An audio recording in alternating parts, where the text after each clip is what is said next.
Finally दोस्तों आप लोग के समक्ष में बीए सेकंड सेमेस्टर इकोनॉमिक्स का पूरा मॉडल पेपर क्वेश्चन पेपर लेके आ चुका हूं। ये परीक्षा की दृष्टि से पूरा का पूरा जो मॉडल क्वेश्चन पेपर है बहुत ही महत्वपूर्ण साबित होगा सभी यूनिवर्सिटी के लिए। जैसा कि बहुत सारी यूनिवर्सिटी ने जो अपना तो टाइम टेबल भी जारी कर दिया, जैसे कि वीर बहादुर सिंह पूर्वांचल यूनिवर्सिटी ने अपना टाइम टेबल भी जारी कर दिया है। उसमें भी लिखित की परीक्षा होती है और जो भी स्टेट यूनिवर्सिटी में भी आपका रिटर्न का ही एग्जाम होता है और CCSU में भी रिटर्न का होता है और RWL यानी अवध विश्वविद्यालय में भी रिटर्न की ही परीक्षा होती है। इसलिए जिस भी यूनिवर्सिटी में लिखित की परीक्षा होगी और बीए सेकेंड सेमेस्टर यदि इकोनॉमिक्स का आपका पेपर है तो बिल्कुल इसमें से काफ़ी प्रश्न आपको प्री एग्जाम में देखने को मिलेंगे। इसलिए अभी से इन प्रश्नों को आप टिक लगा लीजिए, अभी से इनको आप रटना स्टार्ट कर दीजिए, तभी अपने एग्जाम में आप अच्छे नंबर प्राप्त कर पाओगे। तो हम पेपर की बात करें तो आपका बीए फर्स्ट ईयर तो है, लेकिन सेकंड सेमेस्टर इकोनॉमिक्स का पूरा मॉडल क्वेश्चन पेपर है। पेपर के यहाँ से आपको सबसे पहले नाम देख लेना है, प्रिंसिपल ऑफ माइक्रो इकोनॉमिक्स। आपको पहले आपने फर्स्ट सेमेस्टर में आपने जो है माइक्रो इकोनॉमिक्स पढ़ा था, अब मैक्रो इकोनॉमिक्स आपको इसमें आपको पढ़ना है। इसका सिद्धांत 2 घंटे करने को इसका समय मिलेगा और जो है 75 नंबर आपका पूरा का पूरा प्रश्न पत्र रहेगा। सिलेबस सेम ही है सभी यूनिवर्सिटी का, जितने भी यूपी की यूनिवर्सिटी हैं सभी में NAP के कोर्सों का सिलेबस सेम ही है, सभी यूनिवर्सिटी के लिए महत्वपूर्ण साबित होगा, जिसमें पेपर नेम सेम है। ठीक है, पेपर 3 खंडों में आपका विभक्त आएगा, जैसा कि आपका फर्स्ट सेमेस्टर में अब आया हुआ था। सबसे पहले मैं सेक्शन ए की प्रश्नों की चर्चा करूंगा। इसमें जो है सभी प्रश्नों को आपको उत्तर देना अनिवार्य रहता है। प्रत्येक प्रश्न आपके 3-3 नंबर के रहेंगे आपके, टोटल इसमें 10 प्रश्न आपके पूछे जाते हैं सेक्शन ए में।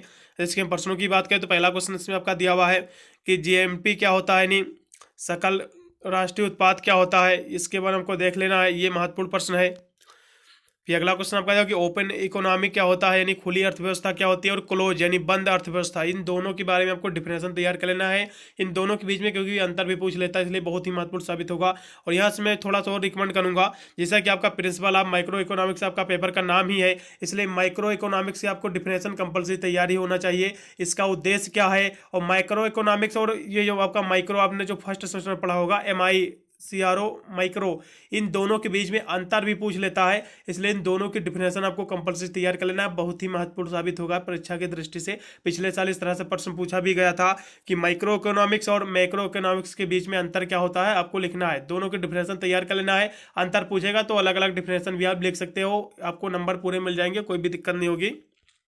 अगले प्रश्न बढ़ेंगे जो कि 3 नंबर है, ग्रीन आपका अकाउंटिंग क्या होता है, यानी हरित लेखांकन क्या है, इसके बारे में को तैयार कर लेना, पिछले साल भी रिपीट हुआ काफ़ी यूनिवर्सिटी में। अगला क्वेश्चन आपका दिया कि मार्केट लाभ से यानी से बाजार का नियम क्या है, इसके बारे में आपको देख लेना है।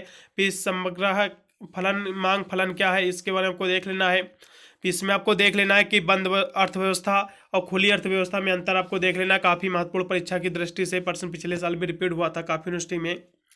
अगला क्वेश्चन भी आपका दिया कि पूंजी की सीमांत क्षमता क्या है, इसके बारे में आपको देख लेना। शॉर्ट नोट मुद्रा बाजार क्या है, ये प्रश्न आपको देखने को मिलेगा। मनी मार्केट क्या है, मुद्रा बाजार, ये आपको देख लेना है। फिर डिफाइन माइक्रो इकोनॉमिक्स, मैंने बोला भी हुआ था कि माइक्रो इकोनॉमिक्स से आपको डिफिनेशन तैयार करना है, इसकी डिफिनेशन आपको कंपलसरी तैयार कर ही लेना है कि होता क्या है। जैसा कि प्रिंसिपल ऑफ माइक्रो इकोनॉमिक्स आपका पेपर का नाम ही है, इसलिए ये तो क्वेश्चन एक बनता है कि इससे प्रश्न एक आपको प्री एग्जाम में देखने को मिले, इसलिए ये क्वेश्चन आपको तैयार कर लेना है। अगला क्वेश्चन आपका देखो कि व्युत्पत्ति मांग क्या होता है, इसके बारे में आपको शॉर्ट नोट देख लेना है। ये सारे प्रश्न आप थे आपके सेक्शन ए के 10 प्रश्न। अब यहाँ से सेक्शन बी के प्रश्नों की चर्चा करूंगा। टोटल आपके इसमें जो है 4 प्रश्न आपके पूछे जो करना रहता है, आपको जो है 7 प्रश्न इसमें आपके पूछे जाते हैं, 3 प्रश्न एक्स्ट्रा रहते हैं। तीनों प्रश्नों को भी तैयार कर लीजिए, पूरी तरह से आपका जो है सेक्शन बी आपका क्लियर हो जाएगा, इससे बाहर प्रश्न नहीं आएंगे, यही प्रश्न आपको पूरे एग्जाम में देखने को मिलेंगे। चलिएगा हम देखते हैं प्रश्नों को। देखिए ये आपका इकोनॉमिक्स का मॉडल पेपर मैं आपको आपके सामने रख रहा हूँ। मैंने आपके सभी मॉडल पेपर ऑलरेडी मैंने प्रोवाइड कर रखा है, सभी वीडियो को प्लेलिस्ट में मिलेंगे, आप जाकर वॉच कर सकते हैं। देखिए ये जो मैं मॉडल पेपर सोल्व कर रहा हूँ, इसका मैं जल्द से जल्द जो है इसको सोल्व भी करा दूंगा।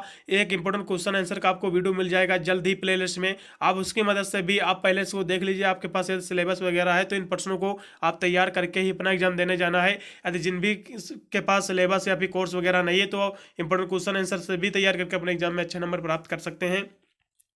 चलेगा सेक्शन बी के भी प्रश्नों की हम बात कर ले रहे हैं। इसका जो पहला प्रश्न आपका दिया कि प्रभावपूर्ण मांग की आपको जो है व्याख्या करना है कि एक्सप्लेन द इफेक्टिव डिमांड क्या होती है, काफ़ी महत्वपूर्ण प्रश्न है, पिछले साल भी पूछा गया था काफ़ी यूनिवर्सिटी में भी। अगला क्वेश्चन आपका दिया कि औसत उपयोग प्रावृत्त तथा सीमांत उपयोग प्रावृत्त के में जो अंतर होता है आपको देख लेना है, काफ़ी महत्वपूर्ण प्रश्न ये भी आपका है। अगला क्वेश्चन आपका दिया कि स्वतंत्र निवेश और प्रेरित निवेश क्या होता है, इन दोनों की डिफिनेशन आपको तैयार कर लेना। अंतर भी कभी पूछ लेता है एग्जाम में, जैसा कि अंतर ही पूछा है इसमें, इसलिए आपको तैयार कर लेना है इसमें खासकर।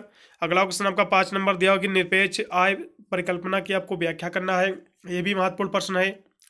फिर अगला क्वेश्चन आपका 6 नंबर है कि फिलिप्स चक्र की आपको विवेचना करना है। इस प्रश्न की तो मैं गारंटी लेता हूँ 100% क्वेश्चन आपको अपने एग्जाम में देखने को मिलेगा। ये जो मैं मॉडल पेपर तैयार किया हुआ हूँ, पिछले 4-5 यूनिवर्सिटी के मॉडल पेपर को उठाकर उसमें जो ज़्यादा रिपीट हो रहे हैं 2-3 साल से, उन सभी प्रश्नों को उठाकर मॉडल पेपर में न्यू तैयार किया हुआ हूँ, और जिसकी इस बार सबसे ज़्यादा पूछे जाने की संभावना है सभी यूनिवर्सिटी में, इसलिए सभी विद्यार्थी इन प्रश्नों को उत्तर जरूर तैयार करके ही अपना एग्जाम देने जाएँ। अगला क्वेश्चन फिर आपका दिया जो कि 7 नंबर है कि मांग प्रेरित और मुद्रा स्फीत तथा लागत प्रेरित मुद्रास्फीति में क्या अंतर होता है, ये भी तैयार कर लेना है, गारंटी लेता है ये भी क्वेश्चन आपको अपने एग्जाम में देखने को मिलेगा। अगला क्वेश्चन आपका दिया कि राष्ट्रीय आय मापने की किन्हीं 2 विधियों का वर्णन करना है। इस वेरी मोस्ट इंपोर्टेंट क्वेश्चन ये भी आपका है, इसको भी तैयार कर लेना है। जितने भी प्रश्न में आपको दिखा रहा हूँ एक भी प्रश्न आपको मिस नहीं करना है, इतने प्रश्न तैयार कर लीजिए, पूरा पेपर आप सॉल्व करके आओगे। 75 का 75 इन्हीं प्रश्नों से आपका सॉल्व होगा, एक भी प्रश्न बाहर का नहीं आएगा। अगला प्रश्न यदि हम बात कर ले तो यहाँ से सेक्शन सी आपका शुरू हो जाता है, इसमें 2 ही प्रश्न आपको करना रहता है, लेकिन इसमें 4 प्रश्न आपके टोटल पूछे जाते हैं। चारों प्रश्न तैयार कर लीजिए, पूरी तरह से आपका सेक्शन सी भी आपका क्लियर हो जाएगा। इसके हम प्रश्नों की बात करें तो कीन्स द्वारा जो है प्रतिपादित व्यास के जो है तरलता अधिमान सिद्धांत की आपको आलोचनात्मक जो है विवेचना करना है, व्याख्या करना है। ये जो आपका कीन्स वाला जो क्वेश्चन है बिल्कुल आपको अपने एग्जाम में देखने को मिलेगा, इसलिए कीन्स वाला क्वेश्चन आपको तैयार कर लेना है। अगला क्वेश्चन आपका दिया कि मुद्रास्फीति से क्या अभिप्राय है, इसके कारणों पर, ये भी बहुत ही महत्वपूर्ण प्रश्न है, बिल्कुल परीक्षा की दृष्टि से आपको देखने को मिलेगा अपने एग्जाम में। इट्स वेरी मोस्ट इम्पोर्टेंट, ये भी आपका क्वेश्चन है। अगला क्वेश्चन 11 नंबर दिया कि कीन्स का उपयोग संबंधी मनोवैज्ञानिक सिद्धांत समझाइए तथा इसमें जो है निहित तत्वों की आपको व्याख्या भी करना है, यह भी काफ़ी महत्वपूर्ण प्रश्न है। अगला क्वेश्चन आपका 12 नंबर दिया हुआ है जो कि लास्ट में प्रश्न है कि आय में जो है आय के चक्रीय प्रवाह से आप क्या समझते हैं, काफ़ी महत्वपूर्ण प्रश्न ये भी आपका है। सर्कुलर फ्लो ऑफ इनकम, इसके बारे में आपको तैयार कर लेना है। और चक्रीय प्रवाह का 3 जो है क्षेत्रीय मॉडल की आपको व्याख्या भी करना है। आपको आय के जो चक्रीय प्रवाह की आपको डिफिनेशन तो आपको पता ही होनी चाहिए, बात को आप बनाकर भी लिख सकते हैं। 12 नंबर क्वेश्चन आपका हो गया। यहाँ से 2 प्रश्न मैं और भी रिकमेंड करूंगा आपको कि इन प्रश्नों को भी आपको उत्तर तैयार कर लेना साथ में, क्योंकि क्वेश्चन दिया हुआ है कि different between the micro economics and macro economics. आपका माइक्रो इकोनॉमिक्स आपने फर्स्ट सेमेस्टर में आपने पढ़ा होगा, ठीक है। अब आपको सेकंड सेमेस्टर में माइक्रो इकोनॉमिक्स आपको पढ़ रहे हैं, तो इन दोनों के बीच में अंतर क्या होता है, अंतर आपको तैयार कर लेना है। आपको व्यस्त अर्थशास्त्र समस्त अर्थशास्त्र में आपको अंतर क्या है आपको तैयार कर लेना है, काफ़ी महत्वपूर्ण साबित होगा परीक्षा में। फिर इसी में आपको देख लेना उपभोग फलन क्या है, इसके भी आपको डिफिनेशन तैयार कर लेना है, बहुत ही महत्वपूर्ण प्रश्न है। उपभोग जो है औसत उपभोग प्रावृत्त एवं सीमांत उपभोग प्रावृत्त की व्याख्या भी इसी के साथ साथ आपको तैयार कर लेना है। इन 2 प्रश्नों को और आपको इस तरह तैयार करना है। पूरा का पूरा मैंने मॉडल पेपर क्वेश्चन पेपर आपको दिखा दिया है, इतने क्वेश्चन आप तैयार कर लीजिएगा, पेपर देने चले जाइएगा, पूरा पेपर आप सॉल्व करके आओगे, एक भी प्रश्न आपका छूटेगा नहीं। मैंने अन्य पेपर भी मैंने ऑलरेडी प्रोवाइड कर रखा है प्ले लिस्ट में, आप जाकर सभी वीडियो वॉच कर सकते हैं। मिलता हूँ वीडियो के लिए, तब तक सभी को thank you watching this video.